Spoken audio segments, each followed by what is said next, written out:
Le Barça reste toujours invaincu après cette victoire face au Shakhtar. Le Barça aurait pu mieux faire et s'éviter quelques soucis à mon humble avis. Salut les Blaugrana, j'espère que vous allez bien. Nouvelle vidéo débrief, on va parler vous et moi de ce qu'on a vu. Aujourd'hui, moi j'ai vu un monstre sur le terrain. J'ai vu quelqu'un qui n'était pas humain. Je sais pas si vous l'avez vu. En principe, un match de foot, c'est avec 22 humains. Moi j'ai vu un monstre en plein milieu. Faut appeler Spider-Man, faut appeler Iron Man. Là, il y a un monstre en plein milieu du terrain. Fermin Lopez, c'est quoi son match? Le mec il est partout, j'arrive pas à savoir. Le gars il joue neuf, il joue milieu défensif. Il te récupère des ballons, il te fait la passe vers l'avant pour fluidifier le jeu et aller vite de l'avant, et il est à la retombée du ballon pour mettre la tête pour conclure l'action. Mais il est juste exceptionnel, comme j'ai eu à dire sur les réseaux là. Pedri, passe ton diplôme d'infirmier si tu veux passer du temps là-bas à l'infirmière et tout. Là, il y a des petits qui ont envie de jouer, il y a des petits qui poussent. Je vais certainement pas enterrer Pedri, loin de là, je l'enterre pas, moi j'ai hâte qu'il revienne, mais force est de constater que la concurrence va être féroce, et c'est tant mieux pour les affaires du FC Barcelone, c'est tant mieux pour les affaires des joueurs eux-mêmes. Ils le disent tous, quand il y a de la concurrence saine, bien évidemment, et pas une concurrence avec des soucis, quand il y a une concurrence saine, ça peut que améliorer les deux joueurs, car les deux joueurs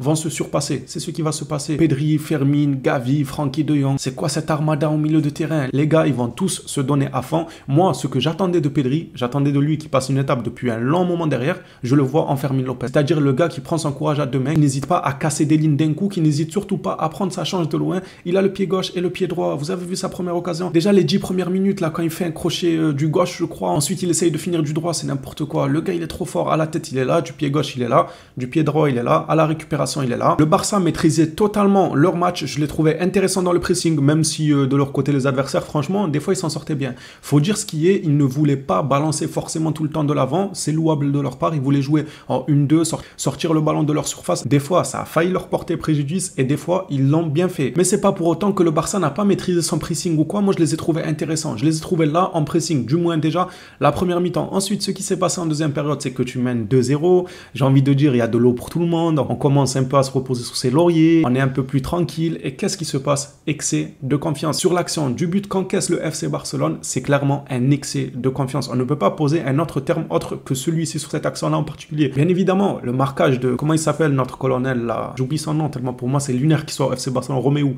Voilà, Roméo, le marquage, c'est quoi ce marquage? Le gars, il a 2 mètres derrière lui dans son dos. Il arrive à le distancer de 3 mètres devant. Mais comment? Il a fait de la magie? Mais non, c'est juste que l'autre, il est trop lent. Il trimballe une charrette. Mais sauf que c'est pas forcément le fait qu'il soit lent qui le punit sur cette action. Pour moi, c'est pas ça. C'est le manque d'information. Le gars, il ne prend pas l'information. Comme quoi, le gars à ses côtés, il est en train de le dédoubler pour faire un appel dans la profondeur. Et cette information-là, c'est crucial encore plus quand tu es lent. Quand tu es quelqu'un de lent, il te faut absolument recueillir un maximum d'informations pour devancer l'adversaire de par ton placement. Là, si Oriol Roméo se retourne au bon moment et voit que le gars, son intention, c'est clairement de le dédoubler, il n'y a pas de raison que Oriol Roméo se fasse dédoubler car il aura fait la course pour couvrir avant. Mais lui, non, il est là, le ballon il part à gauche, je sais pas, il regarde en l'air. À un moment, je crois, il met un petit coup d'œil sur son côté, mais il se fait tracer comme du n'importe quoi. Le gars, il n'est pas dans la prévision, il ne prévoit pas l'action, il n'anticipe pas l'action. Et quand tu es lent, c'est punitif. On dira Busquets était lent, mais Busquets, lui, anticipait l'action. C'était sa force, il anticipait énormément. Maintenant que j'ai fait cette parenthèse là sur Oriol qui fait le mauvais marquage et tout, j'oublie surtout pas le début de l'action, moi. J'oublie pas Cancelo qui a Lamine Yamal sur son côté. Je vais pas en vouloir à Cancelo Félix, mais je vous explique juste pourquoi, selon moi, c'est un excès de confiance. Cancelo, il prend le ballon tout seul, il fait un rush de 20 mètres tout seul. Là, Yamal sur son côté droit, il me semble sur le côté gauche, il y avait Fermin, c'est Fermin qui finit par avoir le ballon. Que fait Cancelo? Au lieu de jouer avec Yamal ou quoi, il essaye, il tente, pourquoi pas, ça serait passé, on serait tous là à dire waouh, le monstre et tout. Il essaye d'aller tout seul. Donc le gars, il récupère le ballon quasiment dans sa surface, très bas sur le terrain, il fait un rush de 20-30 mètres et il continue, il essaye de faire un petit pont pour aller tout seul jusqu'au cage. Mais tu crois, t'es au futsal, Cancelo, je sais pas, le terrain, il fait 1 milliard de kilomètres. Donne à tes coéquipiers et refais un appel contre appel ou un appel dans la profondeur si tu souhaites être à la conclusion de l'action, mais de là à la prendre d'en bas pour monter tout seul alors que t'as la solution Yamal, t'as la solution Fermin. Au final, qu'est-ce qui se passe sur cette occasion? Il ne réussit pas son geste. Le défenseur de l'équipe adverse contrôle le ballon. Ça finit dans les pieds de Fermin. Là où ça devait normalement finir si Cancelo aurait fait un peu preuve de bonne foi en n'allant pas tout seul. Bref, c'est pas grave, il a tenté. Comme je l'ai dit, si ça serait passé, on aurait tous crié au génie. Continuons l'action. Donc pour moi, il y a un excès de confiance de Cancelo. En ayant des solutions autour de lui, il décide de se la jouer tout seul. À 0-0, ça m'étonnerait qu'il prenne la même décision. Égal excès de confiance. Ensuite, le ballon dans les pieds de Fermin. Fermin, il fait mine Elle est pas mal, ça. La Fermin, il fait mine de tirer, mais au final, il tire pas. Il la donne à Félix. Et notre grand ami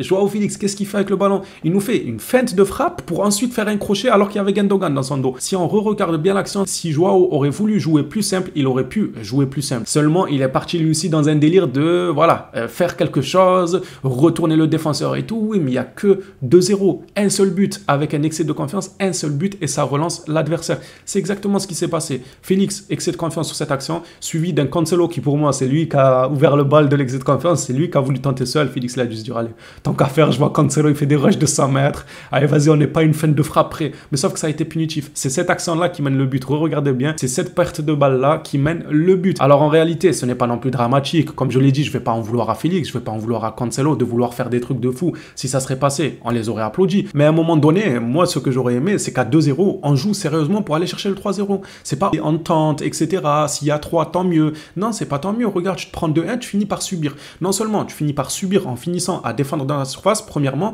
Deuxièmement, tu perds un joueur Félix sur blessure. Est-ce que si le Barça aurait joué sérieusement, même à 2-0, ils auraient tenté le tout pour le tout au maximum en étant sérieux et tout, sans excès de confiance, est-ce que Félix n'aurait pas pu être sauvé? Parce que je rappelle que Félix est sorti sur blessure. Si le Barça avait mis un 3e but, peut-être que Xavi aurait procédé à un changement plus tôt dans le match, en sortant Félix pour faire entrer Guillou. C'est ça, ça aurait été le scénario idéal. Tu plies le match 3-0, tu sors Félix, Guillou il rentre tranquille. Là, au lieu de ça, tu finis le match en subissant, tu donnes la confiance à l'adversaire, ils reviennent à 2-1, tu n'as plus qu'une longueur d'avance. J'étais pas forcément d'accord avec la tournure du match, même si en soi, dans l'ensemble, le Barça n'a toujours pas perdu. On sort avec une victoire, on fait une phase aller en Ligue des Champions très très bonne. Il y a des joueurs que j'ai trouvé excellents. Gundogan, il m'a fait plaisir avec ses transversales à gauche, à droite, mais Fermin, pour moi, il sort du lot dans ce match. Félix aussi a été bon, il y en a plein quand il était bon. Sur le match, je trouve que à peu près tout le monde s'est géré, même si Oriol a eu quelques défauts, quelques autres joueurs aussi en ont eu, mais franchement, globalement, l'équipe, je l'ai trouvée assez bonne aujourd'hui. Ils ont été au rendez-vous, mis à part ce que j'ai critiqué, la grosse parenthèse que j'ai faite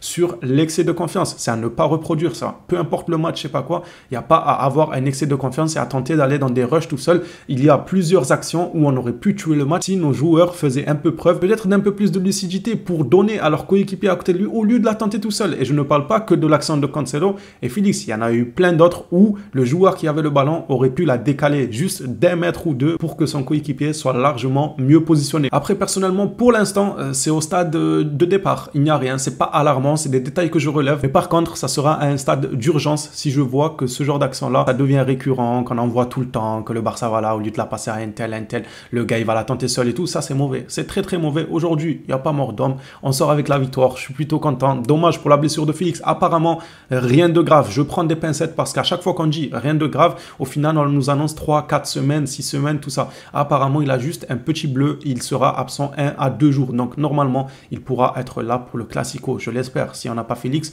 autant déclare forfait. On peut, on déclare forfait. On appelle Tebas, il sera content, lui. Hein, de bon matin, on lui dit, ouais, on joue pas, Sébastien, on joue pas. Non, en réalité, moi, j'ai confiance en ce Barça-là. Malgré les blessures, malgré beaucoup de joueurs qui manquent à l'appel, on peut compter sur notre jeunesse. On peut compter sur un très bon Firmin. On peut compter sur une bonne défense. Ter Stegen qui s'est bien relevé ces derniers temps. Je suis confiant pour le Classico. Les Blaugrana, dites-moi vous ce que vous en avez pensé de ce match. Quel a été pour vous votre MVP du match? Bien évidemment, pour moi, c'est Firmin. Je ne sais pas s'il y en a qui vont proposer d'autres joueurs. Libre à vous. S'il y en a qui estiment qu'un autre joueur méritait d'être l'homme du match sur ce match, libre à vous les Blaugrana. Pour moi, ça sera Firmin. Est-ce que vous êtes confiant pour le Classico ou pas? J'attends vos retours dans les commentaires. On s'attrape à la prochaine vidéo sur le Barça. D'ici là, prenez soin de vous les phénomènes.